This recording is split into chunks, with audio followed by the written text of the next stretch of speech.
So yan mga kabahay, share ko lang itong pang heater natin, pang water heater natin. Bali ganito yan, ayan makita nyo, pakita ko muna sa inyo yung kabuuan. Yan. Tapos ang pinaka main natin, ang cold natin manggagaling dito doon sa kabila, papunta dito para sa laboratory, cold.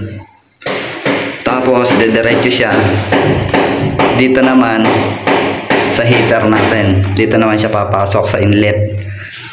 Ilalabas ng outlet. Ito naman, tong isa na to. Dito siya papasok naman. Paglabas dito, papasok naman siya dito sa kabila.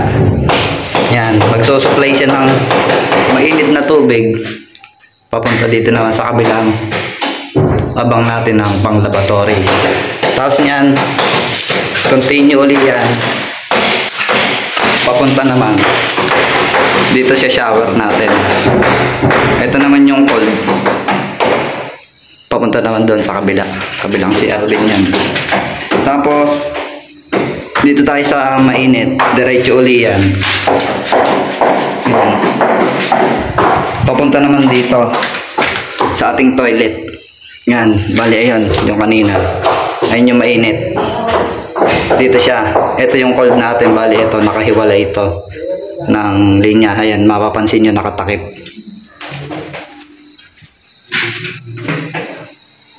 Tapos mga kabahay, share ko lang din pala, pag nag-abang tayo ng tubo, huwag natin kalilimutan tulad yan, ipantay. Tapos bukod sa pantay, dapat nakahulog din siya, dahil pag nagkabit tayo ng tiles, mamaya yung abang natin, yung pinaka-trade natin, mamaya nakatabingi. So ang resulta nun, pag may tiles na pinasan nyo yung, kung halimbawa yung shower nyo o kung ano man, so mga nakatabingi sila. Pag nakatabingi rin kung abang nyo ng mga elbow with threaded. Tapos ito yung main natin na water, na cold water natin, papasok dito sa loob. Bali di na ako naglagay ng gate valve dahil meron na dun sa labas, para bawas kalat dito sa CR. Dun ko na dinala sa labas. Yun, ulitin ko, ito yung cold, papasok dito sa kabila.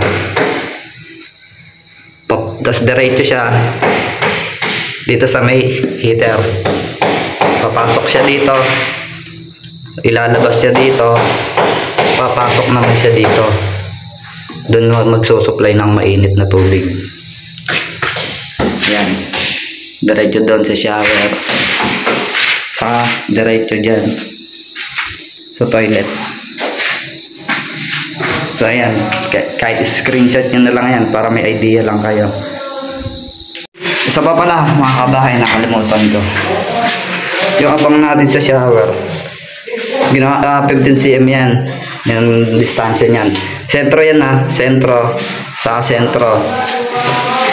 Dito naman sa laboratory natin, ginawa ko na rin na 15 cm.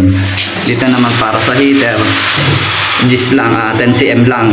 Basta puro sentro ng pinakabilog niya yan, 10 cm lang, dahil hose naman yung kukonekta dyan. Ganun din dito sa toilet natin, 10 cm lang yan. Basta yun, lagi yung kailangan level na level lagi yung pinakabutas ng abang natin. Ganun din sa mga laboratory, lalo na sa shower. Yan lang, pakaselan nyo to.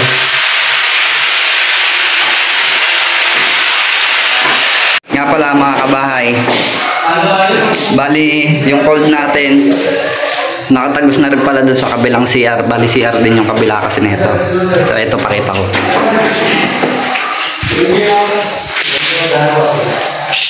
Maingay sa mga viewer natin.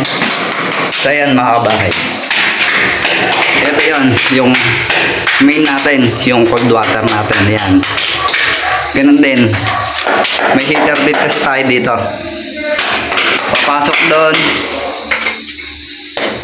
lalabas dyan ng malamig. Tapos magtiti ako dito, papunta dito sa heater. Pagpasok sa heater, ilalabas nyo naman. Susuplayan naman tong kabila. Susuplayan din yung kabila na yan para sa shower.